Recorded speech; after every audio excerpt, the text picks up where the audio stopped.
¿Sabías que una de las torturadoras más crueles de la dictadura de Pinochet salió impune de todos sus actos? ¿Te imaginas que un perro sea usado para violar a los presos políticos? ¿Conoces la historia de Ingrid Olderock? Quédate hasta el final y descubre la historia de ella. Bienvenidos todos a un nuevo capítulo de Impacto Criminal y hoy estaremos hablando de Ingrid Olderock, una ex agente de la DINA, Dirección de Inteligencia de Chile, y ex carabinera que formó parte muy importante en la dictadura de Pinochet. Bajo su mando se hicieron muchas torturas, muchos asesinatos, muchas desapariciones, pero al final ella siempre negó todo y al final salió impune. Ingrid Olderock nació el 14 de septiembre de 1943 en Santiago de Chile y era hija de inmigrantes alemanes que llegaron a Chile luego de la Primera Guerra Mundial, y ella se crió junto a sus hermanas bajo un régimen familiar muy estricto, donde sus padres les inculcaron un gran desprecio hacia la cultura latina porque para ellos éramos de raza inferior. Las niñas tenían prohibido relacionarse con chilenos, tenían prohibido hablar el español, solamente podían hablar en alemán. Y las niñas se destacaron en varias disciplinas, pero sobre todo Ingrid se destacó mucho en tenis, en montañismo, en equitación, en judo, que llegó a ser incluso cinturón azul. Cuando tuvieron tiempo, las hermanas de Ingrid se mudaron y se alejaron completamente de la estructura y del régimen tan estricto que tenía el padre contra ellas, pero Ingrid, por el contrario, le gustaba mucho ese sistema autoritario del padre y ella se quedó hasta el final. Cuando se dio cuenta que no iba a formar una familia y buscó hacer algo con su vida, tuvo que buscar algo que se adecuara a lo que le gustaba, que era obviamente un régimen autoritario. Y había un empleo que se adecuaba completamente a eso, que era el de Carabineros de Chile, pero en ese entonces las mujeres no podían hacer parte de los carabineros, pero luego en la década de los 60 se implementó que las mujeres podían ingresar y ella se anotó en el primer curso sin pensarlo, sin dudarlo. Y gracias a sus habilidades en el judo, obviamente logró destacar y quedar en el primer batallón de mujeres carabineros. Y fue hasta que murió su padre que ella entró en una gran depresión, pues había muerto la persona, el hombre más importante para ella en su vida. Y todo empeoró cuando se dio cuenta que en la herencia que había dejado el padre, también le había dejado parte de su herencia a sus hermanas. Y como las hermanas se habían ido de casa y ella era la que había estado con el padre hasta los últimos días, no le agradó mucho esta situación. Y entonces hizo algo muy espeluznante. Una de sus hermanas, Karin, fue golpeada un día en la calle hasta quedar inconsciente y cuando despertó ya estaba en una casa deshabitada y unos hombres la maltrataron, la violaron en repetidas ocasiones por varios días hasta que se presentó Ingrid, su hermana, y le hizo una propuesta, le dijo que la iba a liberar, pero siempre y cuando renunciara a la herencia de su padre y que se exiliara a Alemania y que jamás le contara de eso a nadie, ni a los policías, ni a los carabineros, porque si no le iba a ir muchísimo peor. Obviamente su hermana accedió a esta petición y se fue y más nunca se supo de ella.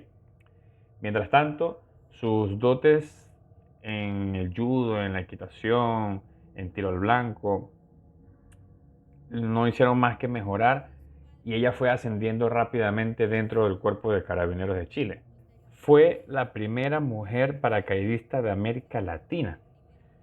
Luego, en el 11 de septiembre de 1973, Augusto Pinochet dio un golpe de estado al entonces presidente Salvador Allende y junto con eso él formó una dirección de inteligencia bajo su régimen que se llamaba la DINA, la cual tenía entre sus roles principales la de operaciones clandestinas como asesinatos, abusos, maltratos, violaciones y desapariciones de militantes de izquierda. El coronel Manuel Contreras era el líder de esta organización y ya tenía sus ojos puestos sobre Ingrid desde hace mucho tiempo. Y la convocó para formar parte de esta dirección y ella obviamente aceptó sin dudarlo. Y en octubre de ese año ella ingresó oficialmente a la DINA como capitán, el grado más alto que se le podía dar a una mujer en ese entonces. Tanto así que en 1974, o sea, un año después del golpe, llegó a la Venda Sexy, uno de los primeros centros de detención. La casa funcionaba en la calle Irán 3037 en la comuna de Macul, en Santiago de Chile. En la planta superior había 3 dormitorios y el baño principal, pero dentro se escondían los peores horrores que alguien podría imaginar. Todos los opositores de Pinochet, mayormente miembros del movimiento de izquierda revolucionario, que integraban las estructuras estudiantiles y juveniles de ese partido, eran llevados allí, a la fuerza, como cuando uno de esos pioneros se negaba a ser interrogado, lo trasladaban al sótano, les realizaban descargas eléctricas, los ahogaban, los quemaban, los colgaban de las muñecas de las manos o de los dedos hasta por días. También pasaban casi todo el tiempo con los ojos vendados y ellos hacían como simulacros de que estaban fusilando a alguien para implantarles el terror de que no sabían qué estaba pasando.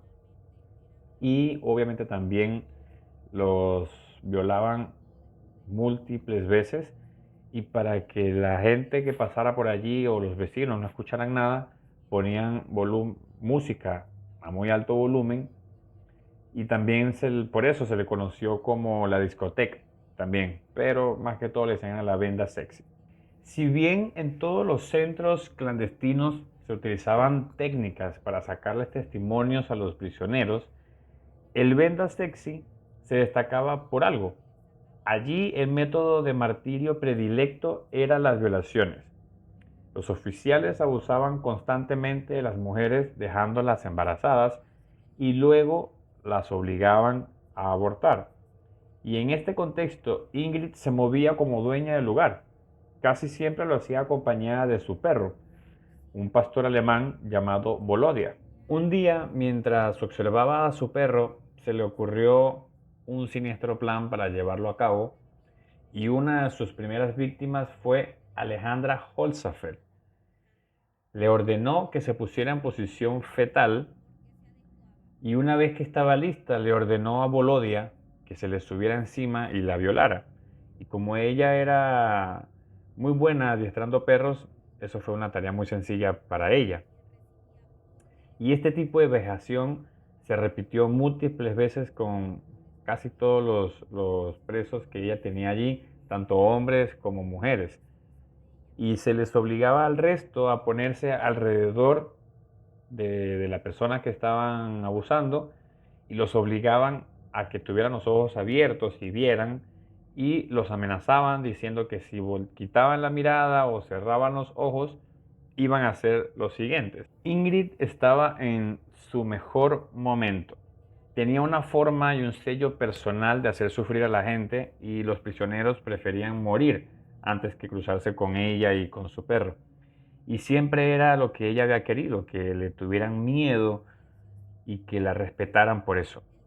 Pero no todo dura para siempre y obviamente todo este trabajo físico al final terminó pasándole poco a poco factura a Ingrid y pensó seriamente en retirarse.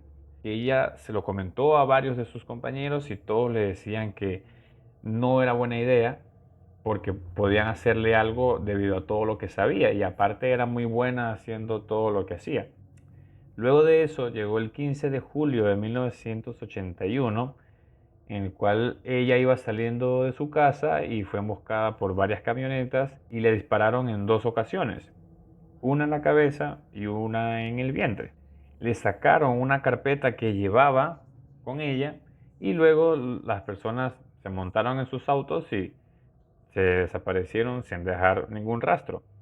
Ingrid fue llevada al hospital más cercano y lograron sacarle la bala del vientre, pero el de la cabeza no pudieron porque estaba muy cerca del cerebro y le dijeron que la única forma de que siguiera con vida era que dejara la bala allí. Pues obviamente ya no podía hacer ningún esfuerzo físico, ya no podía ser parte de los carabineros y de la DINA y al final terminó retirándose, lo que ella quería.